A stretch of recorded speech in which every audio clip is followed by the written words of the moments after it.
झारखंड के देवघर जिले में बहुजन समाज पार्टी के द्वारा बहुजन समाज पार्टी के जनक रहे मान्यवर कांसी राम जी का 17वां परिनिर्वाण दिवस मनाया गया। इस मौके पर उपस्थित रहे गोड्डा लोकसभा के प्रभारी राजेश कुमार, नेता टार्जन जी, जिला अध्यक्ष विनय कुमार भारती जी, उमेश बौद्ध जी, बिहार से चलकर आए प्रदीप बौद्ध जी, इंद्रानी जी, चंदन कुशवाहा जी और सैकड़ों कार्यकर्ता रहे। इस मौके पर सभी प्रखंड अध्यक्ष और कार्यकर्ता उपस्थित रहे।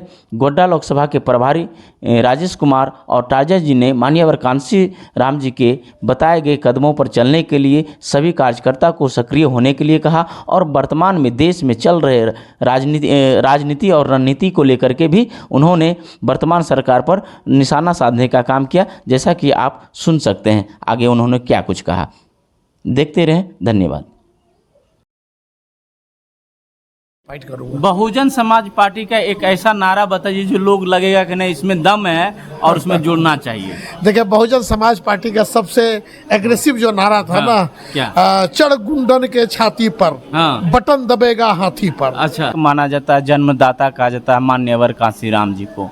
अब बीएसपी कितना मान्यवर कांसीराम जी के जो नारा था, कई नारा है, का दो नारा आप बताइए जो कि अभी बीएसपी मान रही है उस नारे को। मान्यवर साहब का नारा था जिसकी जितनी संख्या भारी उसकी उतनी हिस्सेदारी।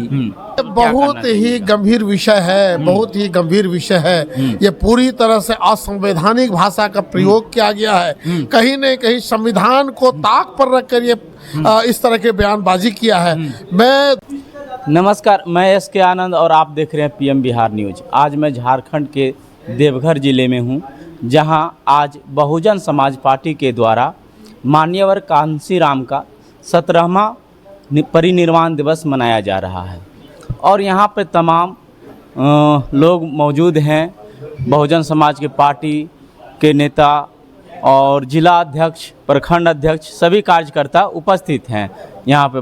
और मेरे साथ आज गोड्डा लोकसभा क्षेत्र के प्रभारी राजेश कुमार जी हैं और इनसे जानेंगे कि बहुजन समाज पार्टी 2024 के लोकसभा की चुनाव की तैयारी भी सब पार्टियां कर रही है और आपकी पार्टियां, जैसा कि देश में दो गठबंधन पर हमेशा विचार हो रहा है, एक एनडीए और दूसरा इंडिया, और इंडिया के बीच बीएसपी कहाँ है। और सबसे पहले इनका पूरा परिचय जानेंगे, उसके बाद इस पर बात करेंगे। सबसे पहले मेरे चैनल पर आपका स्वागत है सर। धन्यवाद। मैं बहुजन समाज पार्टी का गोड्डा लोकसभा प्रभारी हूँ और मैं इसी क्षेत्र का हूँ, जसीडी का हूँ। लोकसभा 24 का चुनाव की तैयारी सभी पार्टियां कर रही हैं और देश में दो गठबंधन की चर्चा हो रही है, एक इंडिया और दूसरा एनडीए का। आपका बीएसपी कहाँ है सर? बहुजन समाज पार्टी जो है स्वतंत्र चुनाव लड़ेगी। ना बहुजन समाज पार्टी एनडीए में है, ना इंडिया गठबंधन में है। अच्छा। बहुजन समाज पार्टी पूरे देश में अपने दम पर चुनाव लड़ेगी। अच्छा, बीएसपी का एक ऐसा मुद्दा बताइए, जैसा कि इंडिया का हमेशा, एनडीए का एक लोगो हमेशा मोटो रहा है धर्म को लेकर के, इंडिया एक मुद्दा लेकर नया चला है। बीएसपी का ऐसा क्या है जो कि लोगों को अपने और अट्रैक्टिव करेगा, लोगों को जोड़ेगा अपने पास, कि नहीं बीएसपी जो है थर्ड यानी तीसरी सबसे बड़ी पार्टियां उभर के आएगी देश में? बहुजन समाज पार्टी पार्टी कम, मिशन ज़्यादा है। मिशन तो एक मोटो है ही। दूसरी सबसे बड़ी ज्वलंत मुद्दा ये है कि वर्तमान सरकार बीजेपी ने हमारे देश के संविधान के साथ खतरा है। हमारे देश के संविधान को बदलना चाहते हैं, जिसका उदाहरण छोटा उदाहरण देखा जा सकता है। प्राइवेटीकरण, बहुत रेलवे को, तमाम तरह के सरकारी को प्राइवेटीकरण किया है और संविधान बदलने का सबसे बड़ा मुद्दा जो है वो बीजेपी अपनाया है। और उसी मुद्दा को हम लोग का मुद्दा है कि देश के संविधान को बचाना है। संविधान प्रेमी जो भी इस देश में है, वो संविधान जो बचाना चाहते हैं वो हमारे मिशन में आएंगे, हमारे पार्टी को मदद करेंगे। चलिए, बीएसपी का जनक माना जाता है, जन्मदाता कहा जाता है मान्यवर कांसीराम जी को। अब बीएसपी कितना मान्यवर कांसीराम जी के जो नारा था, कई नारा है, का दो नारा आप बताइए जो कि अभी बीएसपी मान रही है उस नारे को। मान्यवर साहब का नारा था जिसकी जितनी संख्या भारी उसकी उतनी हिस्सेदारी। मान्यवर साहब का बहुत तरह का नारा था। अच्छा, जिसकी जितनी संख्या भारी उतनी इसकी हिस्सेदारी। अब बिहार एक राज्य है और बिहार में जाति जनगणना हुआ और इसी के आधार पर अब वहाँ का जो वर्तमान सरकार है नीतीश कुमार लेकर के, क्या लगता है कि बीएसपी मांग करेगी पूरे देश में जाति जनगणना हो? बिल्कुल बीएसपी मांग करेगी पूरे देश में कि जातीय जनगणना हो। बिहार में जिस तरह जातीय जनगणना हुआ, हाँ। उसमें हमारे वहाँ भी थोड़ा कटौती किया गया है। हाँ। शेड्यूल कास्ट को तमाम छोटे छोटे जातियों में जनगणना किया गया, पासवान को अलग, चमार को अलग, और भी जो मुसहर हैं हमारे जो शेड्यूल कास्ट अनुसूचित जाति में आते हैं, छोटे छोटे जातियों में जनगणना किया गया। सामूहिक रूप से यदि अनुसूचित जाति का जनगणना होगा तो हमारा संख्या बिहार क्या पूरे देश में बहुत ज़्यादा है। और मैं बहुजन समाज पार्टी मांग करती है कि पूरे देश में, झारखंड हमारे प्रदेश में भी, मैं वर्तमान सरकार जेएमएम से मांग करता हूं कि जिस तरह वहाँ नीतीश कुमार जी और हमारे जो सरकार चला रहे हैं लालू जी और जातीय जनगणना किए, मैं अपने यहाँ जेएमएम सरकार हेमंत जी से भी मांग करता हूं कि झारखंड में भी जातीय जनगणना हो। अच्छा, लोकसभा चुनाव में आपका मैनिफेस्टो में रहेगा कि जातीय जनगणना पूरे देश में होनी चाहिए? बिल्कुल मेरा मैनिफेस्टो में रहेगा। बाकी तो ऊपर के जो पदाधिकारी हैं, लेकिन हम लोगों का ही विचार है कि जातीय जनगणना होनी चाहिए। जैसा कि मैं अभी आप सुन रहे थे गोड्डा लोकसभा के प्रभारी राजेश कुमार जी के, और मेरे साथ एक और सर हैं, इनका परिचय जानेंगे और इनसे भी कुछ बात करेंगे। सबसे पहले सर मेरे चैनल में आपका स्वागत जी। बहुत बहुत धन्यवाद आपको। हाँ। और सर आप अपना परिचय बताइए। जी, मेरा नाम मोहम्मद ज़ियाउल हक है, लोग मुझे टार्जन के नाम से जानते हैं। टार्जन? जी जी जी। मैं और मधुपुर विधानसभा का प्रभारी हूँ। अच्छा। वर्तमान समय में बहुजन समाज पार्टी के लिए मैं काम कर रहा हूँ और इस पार्टी का मैं पूर्व में भी था, बीच में कुछ बातें हुई, फिर मैं पुनः अपने बहुजन समाज पार्टी में हूँ और मधुपुर से मैं अपने किस्मत को आजमा रहा हूँ। पार्टी अगर चाहती है और पार्टी चाहेगी तो निश्चित रूप से मधुपुर विधानसभा में फाइट करूंगा। बहुजन समाज पार्टी का एक ऐसा नारा बताइए जो लोग लगेगा कि नहीं इसमें दम है और उसमें जुड़ना चाहिए। देखिए, बहुजन समाज पार्टी का सबसे एग्रेसिव जो नारा था ना, क्या? चढ़ गुंडन के छाती पर, बटन दबेगा हाथी पर। अच्छा। तो अर्थ ये हुआ कि जितने दबंग हैं, जितने बिचौलिए हैं, जिससे हमारा समाज सहमा हुआ है, जो गुंडागर्दी कर रहे हैं, जो बहु बेटियों की इज्जत आबरू के साथ खेल रहे हैं, ऐसे लोगों को नष्ट नाबूद करने के लिए बहन जी के हाथों को मजबूत करना है और भाजपा को आगे बढ़ाना है।